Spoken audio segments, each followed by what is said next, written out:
Hi friends, welcome to another vlog. మనం ఈరోజు అయితే ఇన్స్టెంట్ ఫలూడా మిక్స్తో ఫలూడా ఎలా చేసుకోవాలో చూద్దాం. బయట నుంచి చూస్తుంటే ఈ ప్యాకెట్లో అయితే కస్టర్డ్ పౌడర్, షుగర్ క్రిస్టల్స్, ఇంకా వర్మసలి, చియా సీడ్స్ కనపడుతున్నాయి. కానీ ఇది చేస్తే ఎలా ఉంటుందో చూడాలి. కానీ చేయడం మేకింగ్ అయితే దీని వెనకతలు రాసాడు ఏమనంటే, ఒక 500 ml ఆఫ్ మిల్క్లో 100 ml ఆఫ్ వాటర్ మిక్స్ చేసి అందులో ఈ ప్యాకెట్లో ఉన్న ఫలూడా మిక్స్ చేసి థిక్ అయినంత వరకు 10 to 15 minutes మనం బాయిల్ చేసి రిఫ్రిజిరేట్ చేసుకొని తాగాలి అని రాసింది దాని మీద చదివితే. సో దాని మీనింగ్ అయితే అదే అనమాట.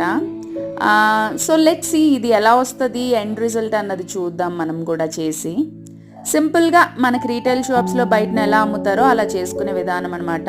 చూడండి ఫ్రెండ్స్, బాయిల్ చేసిన తర్వాత ఇంత థిక్నెస్ అయితే వచ్చింది. ఫలూడా అయితే ఓకేగా ఉంది.